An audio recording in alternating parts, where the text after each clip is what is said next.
Join former FBI senior forensic examiners Becky Passmore and Stacey Eldridge as they dig into the world of digital forensics, one bite at a time. Now leading their own consulting firms and educating the next generation of cyber sleuths, these badass babes of digital forensics bring sharp insight, real-world case experience, and a dose of humor to the bits and bytes that build today's investigations.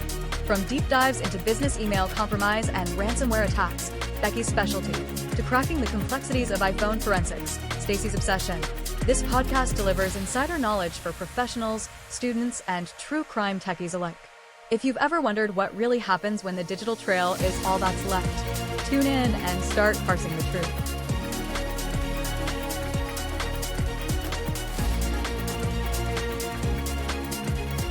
Welcome back to Parsing the Truth, one bite at a time.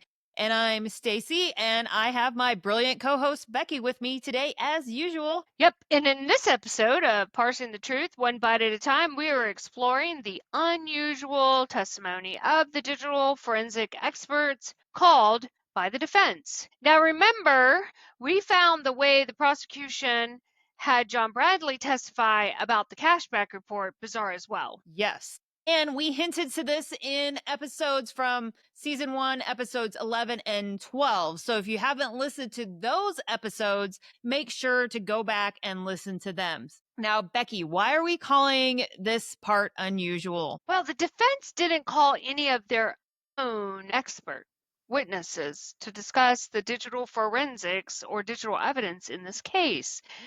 They called back, or the defense called the state's two experts. So Osborne and Stenger are the prosecution, the state's experts, and they're called in to testify for the defense. Right. And we both thought this was odd immediately. You have to remember that you would not trial prep the state's experts that you are now having to come and testify for you, the defense. So the defense team has no idea what the state's experts are going to say when they ask them the questions. They have no idea. And the state's, Stenger and Osborne have no idea what any of these questions are going to be either. So it's totally the wild, wild west here as this testimony starts. Right. And it seems a lot like a risky move, but we've got the inside knowledge about how and why, and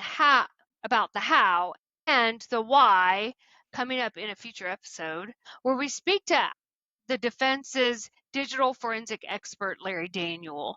So we will have that episode coming up. Yep. And it's just getting stranger and stranger. Not only did the defense team have their own digital forensic examiner, they chose to have him not testify. It's also probably worth noting that the rule was invoked, and that meant no witnesses could talk to each other about the case.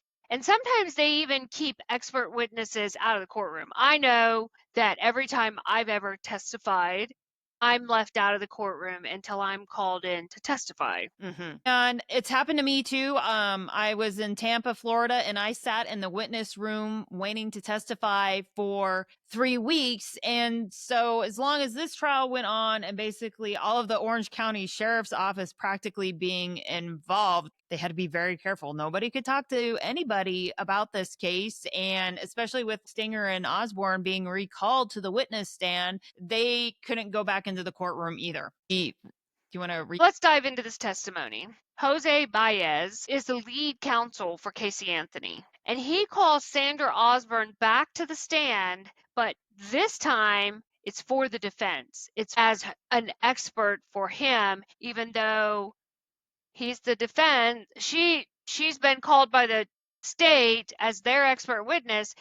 Now he's calling her from the defense side of the house, but I'm going to pretty much assume that there was no preparation, like you were talking about, from the defense. Like, hey, we're going to talk about this. So, yeah, very right? interesting. Because that would have given their defense strategy away if they would have been like, here's a list of questions we'd like to ask you when we call you to the stand. You know, I'm sure they would have loved to have had that. Right. And we read your report and you read your report. And so these are some things we're going to address on the stand.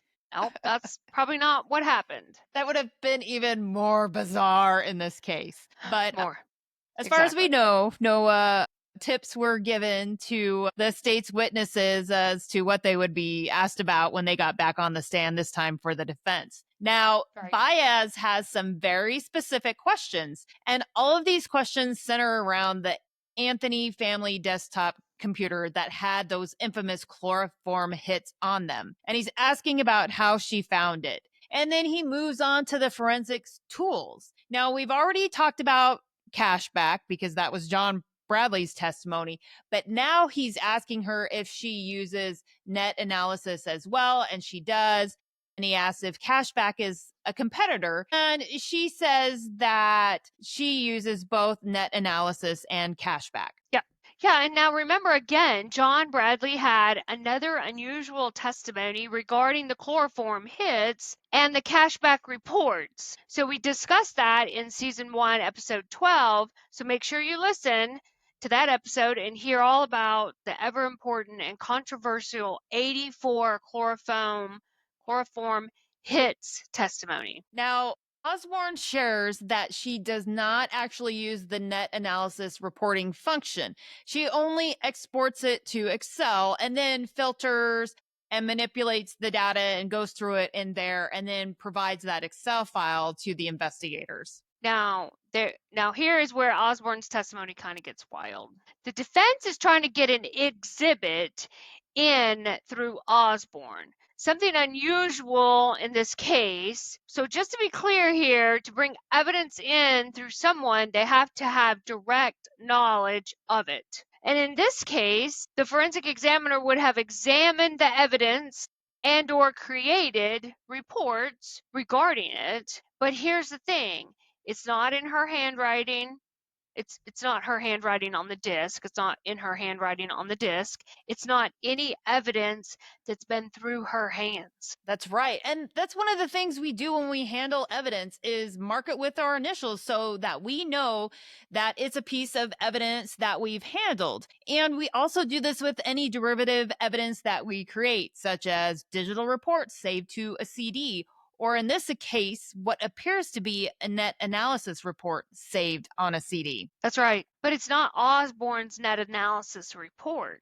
I think Baez is getting a little frustrated. He's working backwards, trying to figure out what derivative evidence she created and what she did to include discussing any findings of the deleted MORC database. And Baez continues to ask her about the net analysis report that she created based on the details in her written report where she talks about it. Now he's asking her again if she recognizes the content from the disk, the net analysis reports, and if it appears to be a fair and accurate representation of the spreadsheet. And she says as best as she can tell. And Baez moves to get the exhibits in, and the state objects, and he tries again. And then Osborne says this is Stinger's report. He argues back that even though your written report says you did this, you're saying Stinger did it. And I kind of love her testimony here. She repeats herself and she's like, my report specifically indicates that I found the search hit, I identified the internet history file, and I copied it out to a different location than the computer forensics software I was working in so that it could be saved to a thumb drive and moved to a different computer. That spreadsheet would have been created, highlighted, and manipulated from me would have been Sergeant Stinger's work and not my work. And then she concludes with she's never seen it before in her life. Yeah, interesting. So let's take a dive into her testimony. Yeah, what are your thoughts on it, Becky? It's just, again, very interesting that the defense is trying to use this report to try and get an exhibit in that is not clear. And I go back to this to say, and I think there's plenty of examiners out there that would agree with me on that, when attorneys don't understand digital evidence, they don't understand digital reports, they don't understand the information on the reports, they don't understand the articulation of what artifacts are represented as evidence, that it gets lost in translation. And I think a lot of that is getting lost in this translation, where Baez is trying to use his narrative to move information in through that there's no clear understanding of it. Yeah, and he's like, well, it seems to me you found this internet hit with the chloroform, and so surely this must be your net analysis report. And I mean, I'm not surprised he doesn't understand the significance of the handwriting, and I assume it would have been her initials on there as well, so he doesn't understand the significance of that. But I think she did a good job trying to explain. And then finally at the end, she's like, I've never even seen it before. So she's very clear, this isn't her work, but, some of this stuff in there before that. And again, she doesn't know what's coming. I think she does a good job of being like, I mean, it seems like this is an accurate representation, but then of information, but this is also where the prosecution attorneys need to be paying attention. And they are, because they're objecting and not letting this evidence in, because they've picked up on the fact that this isn't Osborne, so we don't know what it is. So we definitely don't want her letting this evidence in. That's right. That's right. Now, in my opinion, I don't think there was anything special and exciting on the cross exam from the state. They did ask her about the computer password, which was shared with everyone in the court and who was watching on TV.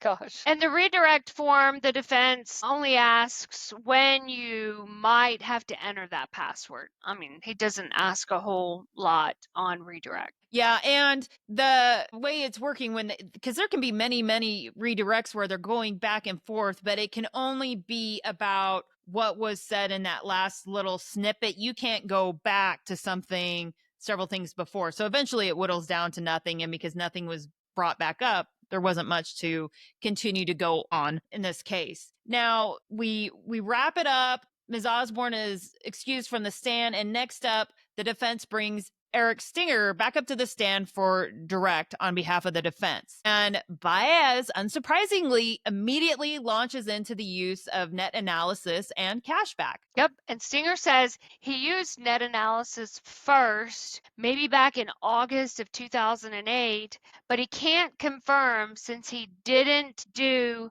the recovery. So he contradicts Osborne and says she did the recovery. So I think it's appropriate to pause here. And Becky, let's discuss why there's confusion over who actually recovered it. Because, I mean, Osborne started it. She was doing the examination of that HP desktop in the Casey Anthony home that all this chloroform search hits have come from. Right.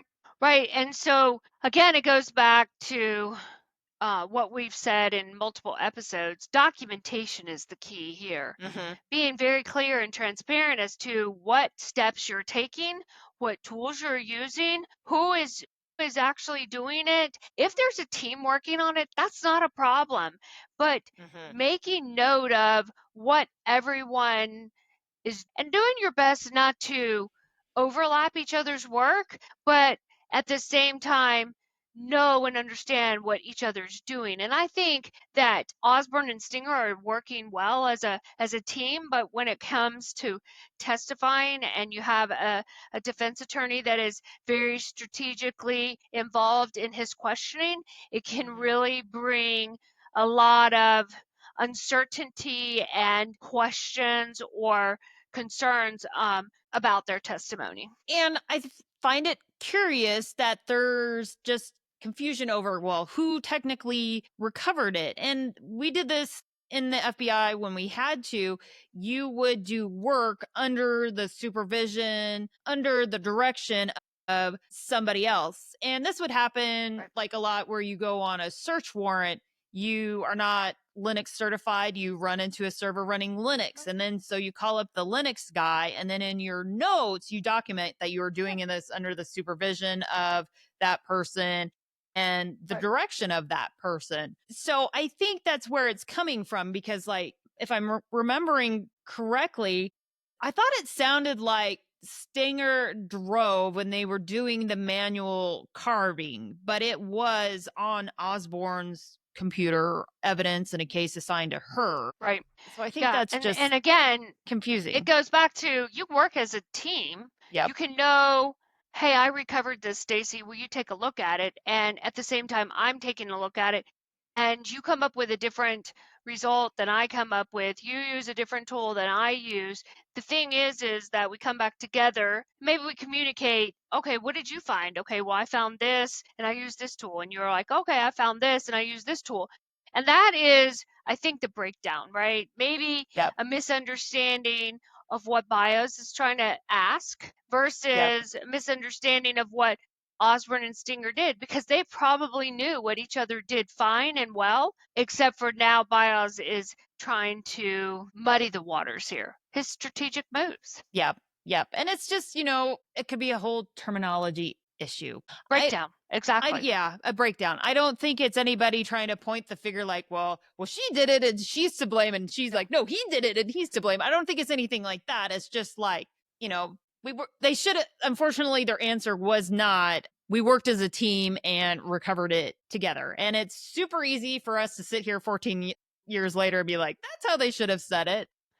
Sure. And it goes back to this is not the defense's witnesses. Right. He's never spoke to them before. Yeah, they have no idea. Correct. They have no idea what this is all about. This is the state prosecution. It's their witnesses that now the defense is using to his benefit. Yep. Yeah. So this time, Baez has a printout. He's trying to get this printout in and ask Stinger if this is the result of the program when it's run. So we're assuming it's the printed version of the net analysis report. The court takes a break so Stinger can review it, and ultimately the tabbed relevant pages are let in as a defense exhibit. Interesting. So bizarre. Yeah. So Stinger opines that that analysis is a competitor of cashback, and that he ran the net analysis report that they have there before they actually had cashback. And so this leads to Baez asking Stinger if cashback had to be fixed. So the prosecution keeps objecting to this line of questioning, and it's getting sustained. Finally, Stinger is shown the net analysis report and is asked specifically about a hit at 1416 or on March 21st, 2008. And now this is where it's getting spicy, because this is the www.sci-spot.com/chemistry/chloroform.htm site. So this is the infamous site that had the 84 hits that John Bradley read in. And Stinger reveals that net analysis reports that this site, the chloroform site, only visited one time. Yeah. And I could still hear the jaws dropping of every forensic examiner. That's how shocked we were. And now the defense shows Stinger the cashback report that Bradley testified about previously. Not Stinger, not Osborne when they were testifying for the state, but Bradley, the guy who didn't even generate that report. And Stinger confirmed that cashback reported 84 visits to the chloroform site. Stinger confirms that the results are different. Next, they're comparing what the reports have for results during the time of 1416. There are 4 websites during that time, and the first is MySpace with 84 visits. MySpace has the 84 visits in the net analysis report. The cashback report doesn't even have a record for MySpace at that time. The defense has Stinger confirm that the net analysis report that has MySpace reporting as being visited 84 times. Baez asks him about the MySpace visit count on March 20th. And Stinger replies 83, so that's the day before. Then Baez comments, you understand that 83 becomes before 84? And Stinger replies, yes, sir. And then Baez continues and has him reverse down the MySpace hits, demonstrating that they decrease as they go backwards in time. Personally, I think Baez was kind of a jerk with that question about, you understand 83 comes before 84. Yeah, and sometimes I think when we are dealing with that kind of attorney on the stand, that's where it gets a little frustrating for someone like me. So now they get into the fact that Stenger reported they were having problems with the analysis reports because the times were off by 1 hour. And let's remember, the 1 hour time discrepancy was not relevant to the date with the chloroform hit. So Bias asks if Stenger can see that the net analysis report came up with more internet history than cashback. And Stenger replies matter-of-factly, the reports are different. Stenger next confirms that he created the cashback report, and this is the report that they made Bradley testify about. We're just going to keep beating this drum. Bradley testified about the cashback report. And so Baez even has Stenger confirm he didn't testify about the report that he created. Right. And so now the defense's direct examination ends with Baez trying to ask if Stenger knows why Bradley had to testify about his report, which again goes back to this isn't even the report created by Bradley, and the state objects because Stenger isn't competent to answer. So then the state also objects to Stenger being asked if he's ever had another computer expert testify about his report, and both objections were sustained. Now the cross begins by the prosecution. Remember, Stenger was originally a state's witness, so the prosecution is going to try to recover. It's a little different because of that. And so the state wants to keep getting this expert to answer questions that supports the evidence and narrative that they've previously laid out. So the prosecution is asking about how he created the cashback report. And he states that the program cashback generates the information, and he asked Bradley to look at the data since Bradley created the software. So Stenger also stated he's asked Steve Jobs about an Apple computer if he could. You go to the source of the program.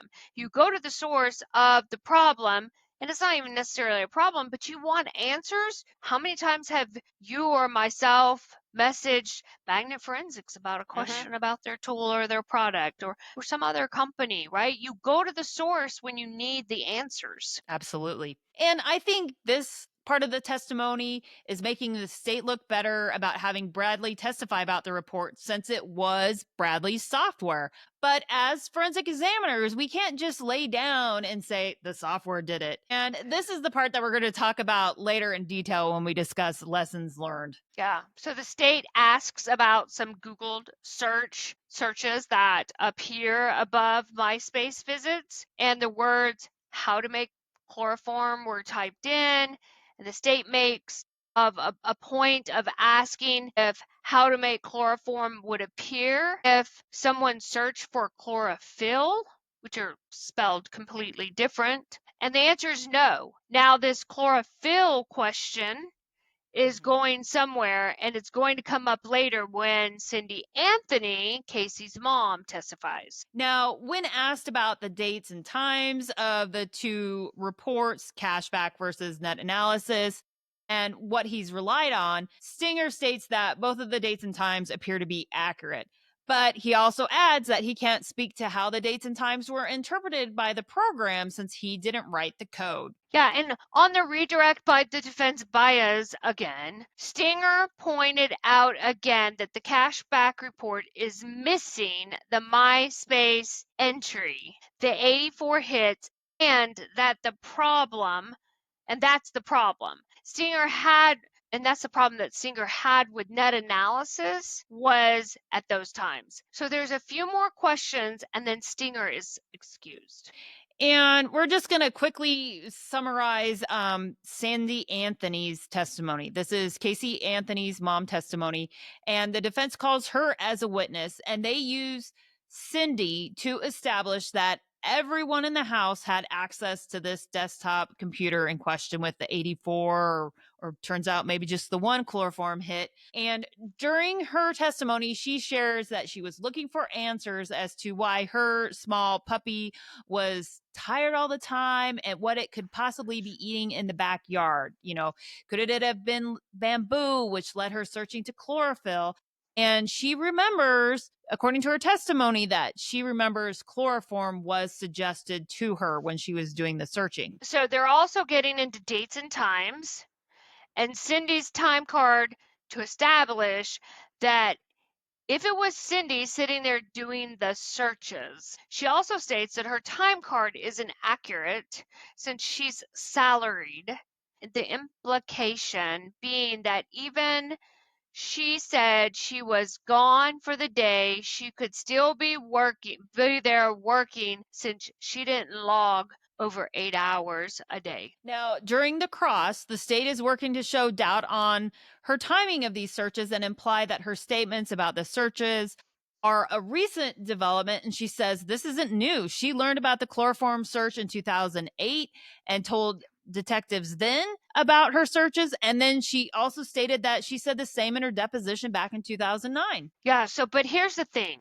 This computer had a bad CMOS battery. So when the computer was powered off, it was not holding the time that it should be. So we go some inside knowledge on that because this was never introduced into court. But the key takeaway is we have no idea how reliable those dates and times actually are. And I'm kind of surprised Baez didn't bring this up during Cindy's testimony, but if I'm remembering correctly, I think he had the report and Larry didn't see it until much later, so he didn't get to point this specifically out. So I think that's why it didn't come up at any point when the defense was making their case. Now we're going to move on quickly to when the state calls Osborne and Stenger back to the stand to testify for a third time in this case. Oh my, that's crazy.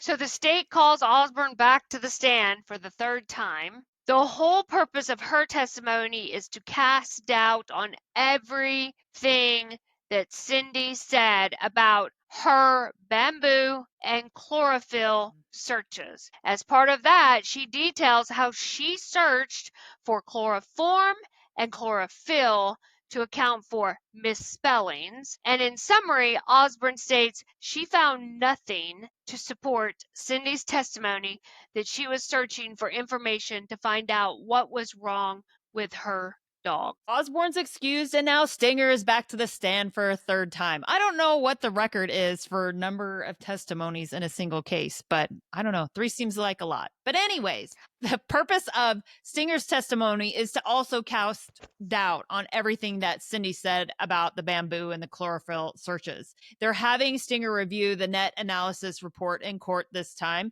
He reviews a bunch of keyword searches he conducted, and the point is that none of those keyword searches resulted in anything to support Cindy's testimony. He also testifies that cashback would have had the same results. And then on the cross, the defense has Stenger reveal that he only conducted these searches recently, and that was after Cindy testified, and that was because the state wanted to impeach her. Basically, they didn't believe her testimony.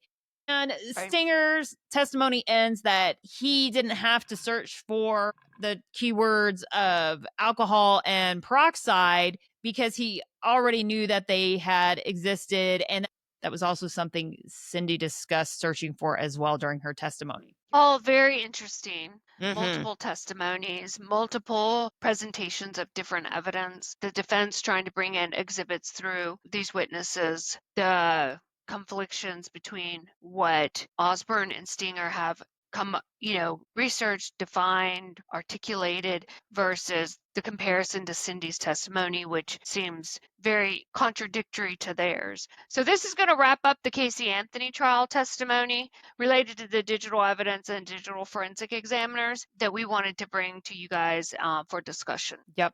And don't worry, in addition to the lessons learned, as we already hinted at, we've got 2 guests coming to the podcast that were directly involved in this Casey Anthony case.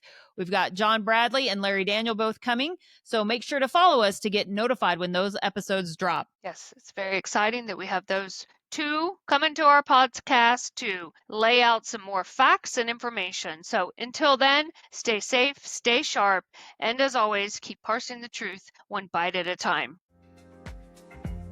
If you enjoyed this episode, make sure to follow us to get notified the next time a new episode drops. If you can do more, head on over to parsingthetruth.com and donate by clicking on the donate button. Parsing the Truth is a nonprofit organization, and we are raising money to send a new digital forensic examiner to IASIS training next year in Orlando. Thanks.